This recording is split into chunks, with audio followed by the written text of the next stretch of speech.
Let me ask you something very direct right now. Do you constantly feel like your hands and feet are ice cold, even in a warm room? Do you wake up in the middle of the night with that uncomfortable numbness or tingling feeling in your fingers or toes? If you answered yes, I need you to stop everything and watch this video all the way to the end, because what I'm about to share with you could genuinely change the quality of your daily life. Here's the shocking truth that most doctors don't take enough time to explain. Cold hands and cold feet after the age of 60 are not just a minor inconvenience. They are your body sending you a very serious signal that your circulation is struggling. And the good news? There is one simple cup, one warm natural drink, that has been shown to significantly improve blood flow and circulation within minutes of drinking it. I'm going to tell you exactly what it is, why it works, how to prepare it, and what else you can do starting today to get your circulation back on track. So let's get right into it. First, let's talk about why this is happening to you in the first place, because understanding the root cause is the most important step. As we get older, our cardiovascular system goes through significant changes.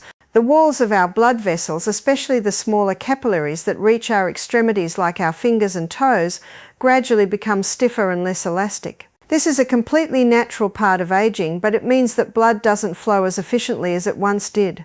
On top of that, the heart itself may pump with slightly less force over time, and the blood itself can become slightly thicker and more prone to sluggishness.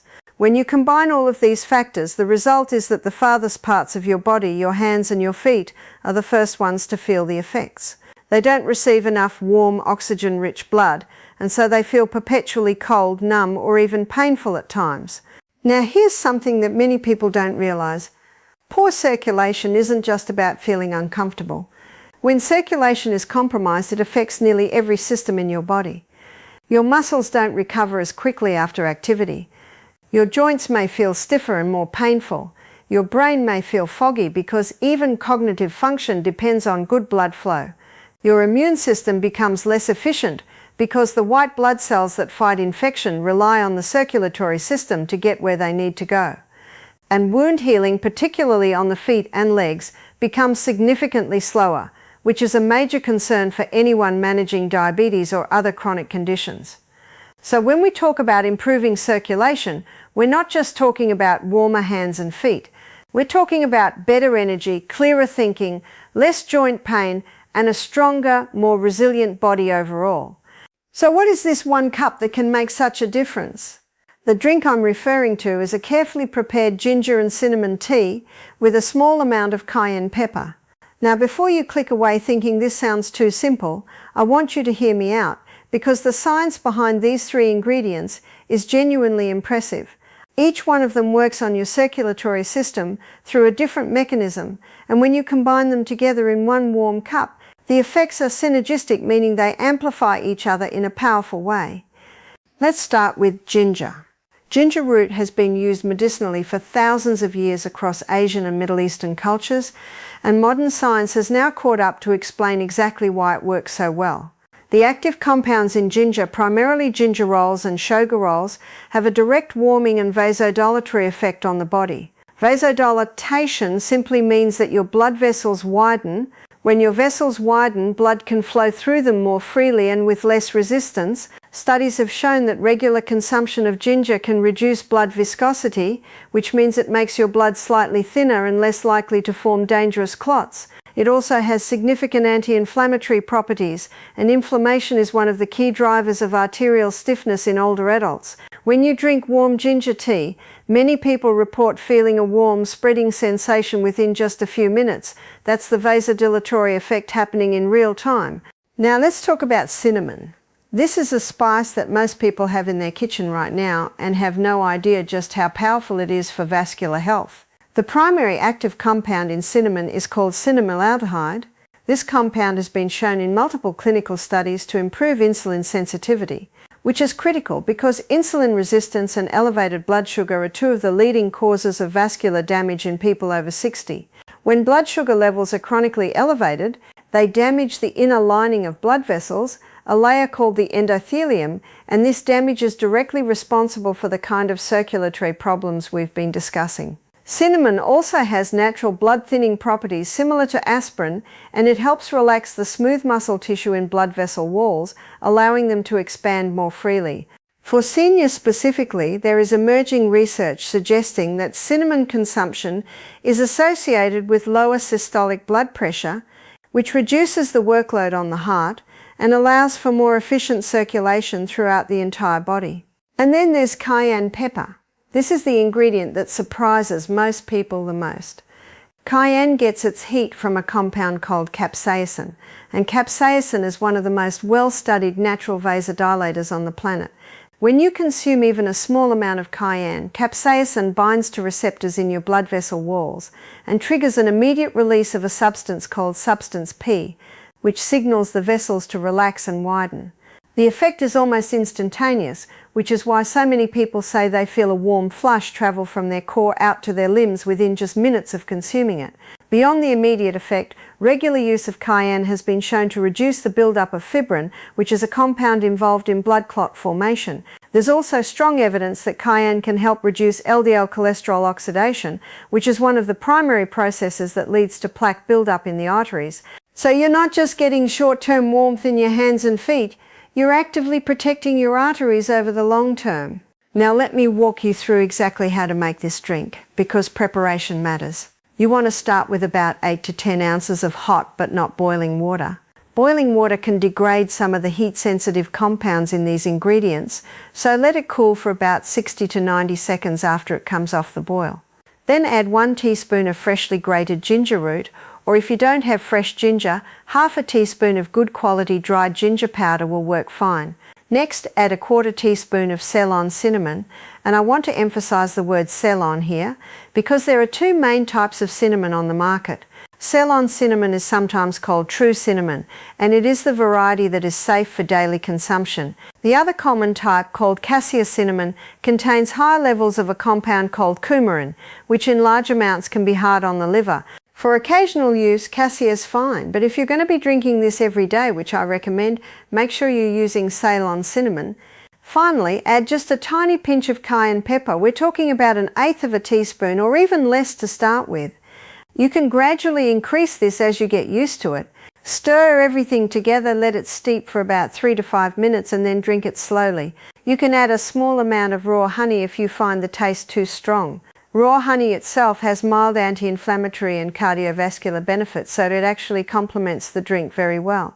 The ideal time to drink this is first thing in the morning on an empty stomach, because your digestive system absorbs the active compounds more rapidly when there's no food competing for absorption. However, if you have a sensitive stomach, drinking it about 20 to 30 minutes after a light breakfast works just as well. Many people also find it helpful to drink a second cup in the early evening, particularly before bed if cold feet tend to disturb their sleep.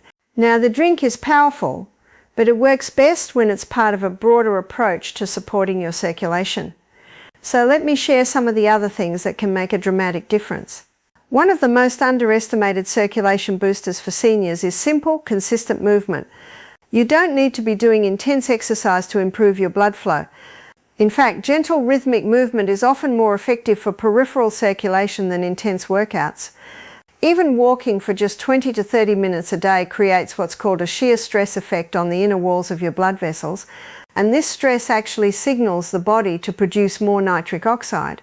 Nitric oxide is perhaps the most important molecule for cardiovascular health that most people have never heard of.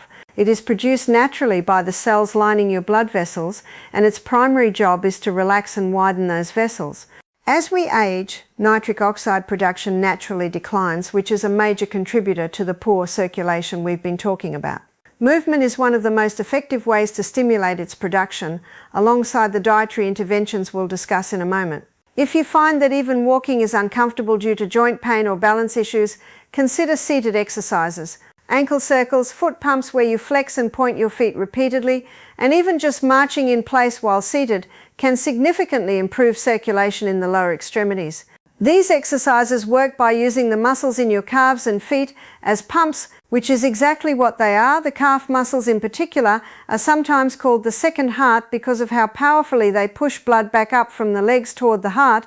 Let's talk about diet more broadly, because the ginger cinnamon cayenne tea is a powerful tool, but what you eat throughout the day either supports or undermines all of your circulatory efforts.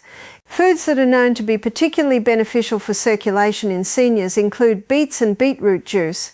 which are extraordinarily rich in dietary nitrates that the body converts to nitric oxide. Dark leafy greens like spinach, kale, and arugula are also very high in nitrates, as well as magnesium, which is a mineral that directly supports the relaxation of blood vessel walls. Fatty fish like salmon, mackerel, and sardines provide omega-3 fatty acids, which reduce inflammation in the arteries and make red blood cells more flexible, allowing them to squeeze through tiny capillaries more easily. Berries, particularly blueberries, strawberries, and blackberries, are rich in compounds called flavonoids and anthocyanins, which improve endothelial function and reduce arterial stiffness, and dark chocolate with a cacao content of 70% or higher contains theobromine, a compound with proven vasodilatory effects. So yes, a small square of quality dark chocolate is genuinely good for your circulation. On the flip side, there are things you need to minimize or eliminate if you want your circulation to improve. Processed foods high in sodium cause your body to retain water and raise blood pressure, which increases strain on the arterial walls over time. Trans fats, found in many packaged and fried foods, directly damage the endothelium, that critical inner lining of your blood vessels. Excess sugar, as we discussed, drives insulin resistance and glycates proteins in the vessel walls, making them stiffer and more fragile. And smoking, if this is still relevant for anyone watching, is perhaps the single most destructive thing a person can do for their circulation.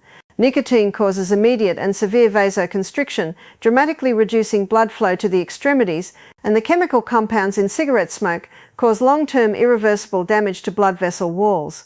There's also one lifestyle factor that is hugely overlooked when it comes to circulation, and that is hydration. Dehydration makes your blood more viscous, thicker, and stickier, which makes it much harder to circulate efficiently. Many seniors are chronically mildly dehydrated because the sensation of thirst diminishes with age, so you may genuinely not feel thirsty even when your body desperately needs water. A good rule of thumb is to aim for at least 6 to 8 glasses of water spread throughout the day. Your ginger, cinnamon, cayenne tea counts toward this total, which is another reason it's such a great morning habit to establish. Let's also talk briefly about clothing and temperature management, because these practical factors matter more than people realize. Wearing compression socks, particularly graduated compression socks where the pressure is greatest at the ankle and decreases as it moves up the leg, has strong clinical evidence behind it for improving venous return, meaning the flow of blood back up from the legs to the heart. They are widely available, affordable, and can make a noticeable difference in cold feet and leg fatigue, particularly for people who sit or stand for long periods. Dressing in layers and making sure you're keeping your core temperature warm is also important, because your body's automatic response to being cold is to prioritize blood flow to the vital organs and reduce it to the extremities. If you keep your core warm, your body doesn't need to make that trade-off, and your hands and feet stay warmer as a result. Finally, I want to mention one supplement that has a strong track record in the research literature for supporting circulation in older adults, and that is magnesium. Magnesium is involved in over 300 enzymatic reactions in the body, and one of its most important roles is in regulating the tone of vascular smooth muscle. Many studies have found that adults over 60 are commonly deficient in magnesium because absorption decreases with age, and many medications, including common diuretics and proton pump inhibitors, deplete magnesium levels. Supplementing with magnesium glycinate or magnesium malate at around 200 to 400 milligrams per day, taken with food in the evening, is something worth discussing with your doctor. It can make a very meaningful difference in both circulation and sleep quality, which is a wonderful bonus. To bring everything together, the key message I want you to walk away with today is this: cold hands and cold feet after 60 are not something you simply have to accept and live with. They are a signal, and that signal is telling you that your circulation needs support. The ginger, cinnamon, and cayenne tea is your single most powerful, immediate, and easy to implement tool, and starting tomorrow morning there is genuinely no reason not to make it. Pair it with daily gentle movement, a diet rich in nitrate-containing vegetables and omega-3 fats, adequate hydration, and the other simple strategies we've covered today, and many people see a noticeable improvement in warmth, comfort, and energy levels within just 1 to 2 weeks. Your body has a remarkable ability to heal and adapt when you give it the right support, and it is never too late to start. If you found this information valuable, I encourage you to share it with someone you know who struggles with cold hands and feet. It could truly make a meaningful difference in their daily life. And if you want to keep getting clear, practical, evidence-based health information designed specifically for people over 60, make sure you subscribe to this channel right now and hit that notification bell so you never miss a new video. Give this video a like if it was helpful to you, and drop a comment below letting me know. Do you already drink any of these ingredients regularly, and have you noticed a difference? I personally read every single comment, and your topic suggestions for future videos are always what drives this channel forward. Thank you so much for watching, and I'll see you in the next one.